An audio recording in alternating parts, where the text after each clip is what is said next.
جی السلام علیکم سر، یہ میں نے رپورٹ بھیجی ہے، یہ بائیں طرف یوریٹر میں پتھری پھنسی ہوئی ہے 12 mm کی، اور پین سیویئر ٹائپ پین ہے، تو اس کے لیے جو آپ کی پتھری توڑ فارمولہ ہے اس کو وہ دے دیا جائے یا کوئی اور آپ تجویز کرتے ہیں؟ جی السلام علیکم۔ وعلیکم السلام جی ڈاکٹر صاحب، یہ مریضہ آپ کے سامنے بیٹھی ہے، پہلے اس کا وائریا بیت کی علامات پوچھے کہ اس کے ماتھے پہ پسینہ تو نہیں آتا، جسم میں درد تو نہیں ہوتا، کندھوں میں درد تو نہیں ہوتا۔ اگر وہ کہتی ہاں ہے ہوتا ہے تو آپ ایک قطرہ منہ میں ڈالیں، اور اگر مریضہ کہتی ہے کہ مجھے اس سے سکون ملا ہے تو یہ دوا اس کی سلیکٹ کر لیں، اگر نہیں تو کرولی کی ایک قطرہ منہ میں ڈالیں۔ اگر وہ کہتی ہے کہ مجھے اس سے سکون ملا ہے تو پہلے نمبر پہ کرولی یا وائرا بیت میں سے کوئی ایک دوا سلیکٹ کر لیں، اس کے 15 منٹ کے بعد یوری بیت دے دیں، 2-3 دن کے لیے دے دیں یا جو آپ طریقہ کار دے دیں، اور اس سے کہہ دیں کہ اگر کل تک یہ بہتر نہ ہو تو آپ کے پاس دوبارہ آ سکتی ہے، ورنہ یہ دوا کھاتی رہے، انشاءاللہ اس کی جو بلڈ پریشر کا کیفیت ہے وہ ختم ہو جائے گی، اور وہ کم سے کم 1 مہینہ کھلوا دے گا تاکہ یہ مرض جڑ سے ختم ہو جائے اور یہ پریگننسی اس کی ساتھ خیریت کے گزر جائے انشاءاللہ تعالی۔ السلام علیکم۔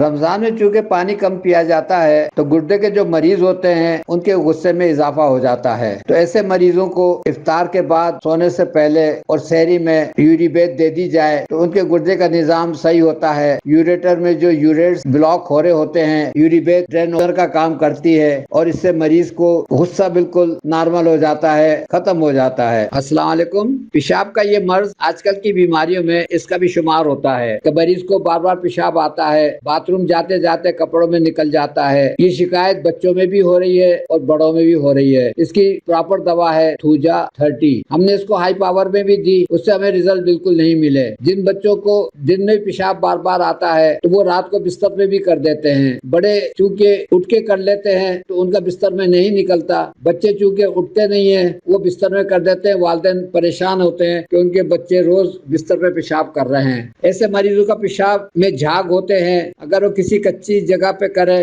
تو اس کے پیشاب میں چوٹے آتے ہیں، اس کا مطلب پیشاب میٹھا ہوتا ہے، لیکن شوگر کی مریض کا اس سے کوئی تعلق نہیں۔ یہ ہم نے شوگر کے مریضوں کو بھی دی، ہمیں اس سے بھی اس کو کوئی فائدہ نہیں ہوا، شوگر کا کیور نہیں ہوا یا شوگر کے مرض میں کوئی فرق نہیں آیا۔ وعلیکم السلام ڈاکٹر، بے دھڑک ہو کے آپ آکزیرین اور یوری بیت دیں، اگر مریض آپ کے سامنے بیٹھا ہے تو اس کا ایک قطرہ زبان پہ ڈالیں، اگر درد ہوگا تو اسی وقت اس کو سکون ملے گا۔ اس طریقے سے آپ اس سے کہہ سکتے ہیں کہ دن میں 3 دفعہ یا 4 دفعہ یہ دونوں دوائیں کھا لے، پہلے آکزیرین کھا لے، آدھا گھنٹے کے بعد یوری بیت لے لے، اور 2 احتیاط بتا دی گا کہ ایک تو پانی زیادہ نہ پیے اور ایک جھٹکے کا کام زیادہ نہ کرے کہ بالنگ کرانا یا جھٹکے سے کک مارنا یا سیڑھی چڑھنا، اس سے پتھری پھنسے گی اور درد کرے گی۔ اگر درد ہو جاتا ہے کسی وجہ سے تو ٹانگیں اوپر کرے دیوار کے سہارے اور سر نیچے کرے اور جھٹکا دے تو پتھری واپس ہوگی تو جھٹکا درد ختم ہو جائے گا، ورنہ اسی پین کلر کے ڈاکٹر لوگ 1,500-2 ہزار روپے لے لیتے ہیں۔ اگر کسی کو ایسا درد ہو جایا کرے وہ ایسی الٹا کھڑا ہو کے جھٹکا دے اور درد ختم ہو جاتا ہے فوراً۔ السلام علیکم۔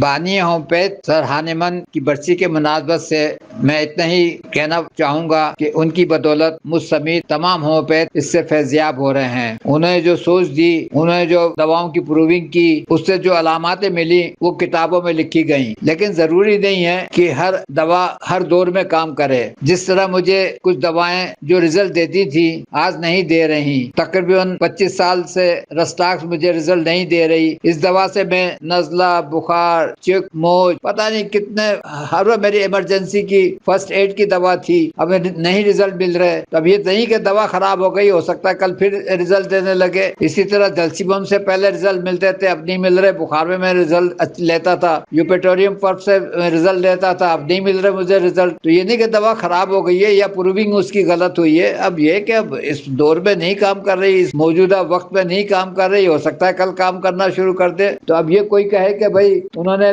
جذبات میں دوائی لکھی ہیں، بنائی ہیں، یا یہ کہنا غلط ہے۔ انہوں نے جو پروونگ کرنی تھی کر کے ہمیں دے دی، دوائیں کہاں کہاں کام کر رہی ہیں، اس پروونگ سے کیا کیا علامات پیدا ہوئی وہ انہوں نے لکھ دیا، کتابوں میں لکھا گیا، اور آج جو ہم ہیں انہی کی وجہ سے ہیں۔ اب کسی کو کوئی دوا پسند ہے، کسی کو کوئی دوا پسند ہے، تو یہ تھوڑی کہ ہومیوپیتھک ہر ڈاکٹر ایک ہی جیسا چل رہا ہو، یہ اور مزاج ہے کہ کچھ کس طریقے سے انداز میں چل رہا ہے، کوئی کس انداز میں چل رہا ہے۔ ہاں اگر کسی کو رزلٹ نہیں مل رہا ہے تو یہ اس کی اپنی کوتاہی ہے، اس کو مریض اس سے خوش نہیں ہو رہے تو یہ اس کی غلطی ہے۔ میں تو یہی کہتا ہوں کہ اگر رزلٹ نہیں دیتی تو اس دوا کو میں چیک کرتا رہتا ہوں، اپنے اوپر پروونگ کرتا رہتا ہوں، لیکن یہ نہیں کہ مجھے تو وہ دوا چاہیے جو مجھے میرا مریض میری کلینک سے ٹھیک ہو کے جائے. یہی میں آپ لوگوں سے کہتا ہوں کہ آپ وہ مریض دوائیں استعمال کریں مریض پر جو آپ کی کلینک سے خوش ہو کے جائے اور کیور ہو، مرض سے نجات پائے. السلام علیکم ورحمۃ اللہ وبرکاتہ.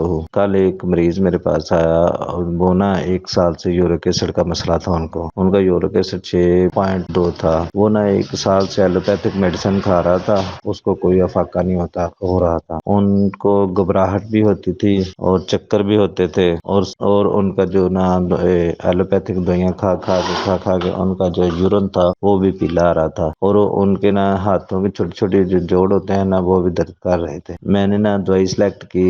پہلے نمبر پہ کرولی کی، دوسرے نمبر پہ یوریبیت کی، اور تیسرے نمبر پہ اوسیمم کین میں نے سلیکٹ کی. ماشاءاللہ میں نے پہلے کرولی دی، پھر یوریبیت دی، پھر اوسیمم کین دی. مریض تو ماشاءاللہ 10 منٹ میں کہہ رہا مجھے کافی فرق 50% ٹھیک ہو گیا. میں نے سید وکیل صاحب سے مشورہ کیا، انہوں نے کہا یہ ٹھیک ہے، آپ کی دوائی سلیکٹ ٹھیک ہے. اللہ آپ کو خوش رکھے سید وکیل صاحب کو، ان کے نسخوں میں بہت دم ہے. اللہ